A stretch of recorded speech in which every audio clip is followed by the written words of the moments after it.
Sarah Williams-White. Thanks for joining us on Jules TV this afternoon. Thanks for having me. It turns out we have a mutual acquaintance. Your brother Paul White has been making beats for several years now. Yeah, that's right. Was he your original inspiration for getting involved in music? You could say that. You could say that. He's been a massive inspiration, I guess, since I was really young, I guess. Yeah, and now, I mean, his music, it blows me away, and his work ethic as well, the amount that he works and the amount of music that he makes just purely from his heart, it's definitely an inspiration to me, yeah. How do I make music? On the piano or something, I'll come up with a riff that I really like and bounce ideas off of that, just vibe off of that and make a melody and then bring the lyrics in and then layer it down on the computer or something, demo it. Or I could like come up with a little poem I've got in my lyric book already, and that I sort of want to create something around that, like whether it's in the studio, doing some little sounds, whatever. It differs really. What do you write about?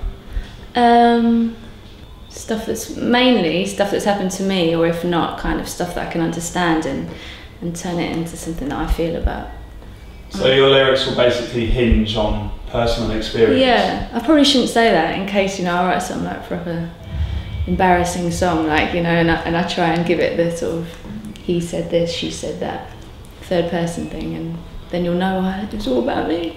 Well, I guess it's kind of a difficult question to answer because it's such a personable thing to you. And as you say, someone might listen to one of your tracks and think, hang on a minute, that situation sounds vaguely familiar. Yeah, I know. That's always a bit of a problem. Especially, I'm going out with my drummer, we're together, and he records a lot for me as well, so if I want to write something about him, he's going to hear it like straight away and be like, what the That's certainly close to heart. Yeah, I know. So when you're performing your music out, are you playing with a backing band or do you stick with a laptop thing? Well, live, I prefer not to kind of go with the whole laptop backing track thing. I mean, laptops are fine, that's okay. I love playing with other people creating a band vibe, working off of each other live. It's a better atmosphere to play in. You seem to cringe slightly when you use the word vibe, and I think there seems to be some sort of hate towards the word vibe whenever I talk to people. They always say, God, I can't believe I just said vibe. I don't understand, it's really hard to describe a live atmosphere without words. I know, it just sounds a bit like cheesy, the vibe, the live band vibe, The vibe's so right, It's so good. I guess when you put it in that context, yeah, it does sound But I mean, that is what it is. There's no other word in a way. I was on your Tumblr, and there's a rather mercurial feature on there. You've got 4 videos, and each video is just you projecting your voice with a beat or a different harmony. If you play them simultaneously, you can kind of play your song. I'll make it up, That's really fun. I know. Was that your idea? No, to be honest, it was more my manager, because he really likes the way I layer up vocals. And he just had this idea to do videos of just my mouth singing each part. And I don't think he ever thought about it as being like, you can almost make your own track if you play them all different times, and which, I really like that part of it actually. Do you listen to a lot of your music or your style of music when you go out, say clubbing or to a gig? I don't even know what the style of my music is, so it's kind of hard. I just take him wherever I can. I mean, I'll go to gigs, I'll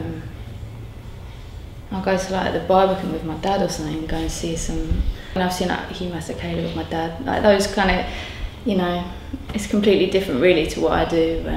But then I'll also go and see like my friends play more folk based music or much more poppy stuff, Well, we're really lucky in London because we've got so many amazing gig venues and the clubs. Exactly. The Barbican is one great example. Obviously, also the Royal Albert Hall is amazing, and then the Roundhouse as well is a particular favourite of mine. But then there are also so many random little warehouses or car parks or archways where raves seem to take place. It's all really exciting. There's loads happening in London. I know.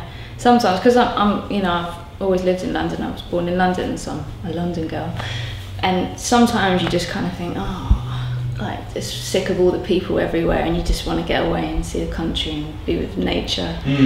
But then also being a musician, being an artist, being in this kind of hub, you can't deny that. It's amazing. You can go out and see music whenever you want, every day. It's like when you go into Central on a Saturday and you're on Oxford Street, it's just people. it's just literally get out of the way. You know? Especially when you're walking down and someone just in front of you will see someone in the shop and then kind of walk into you. Everyone's in that kind of, everyone's in that really sort of hazy sort of place of shopping. They just don't notice you.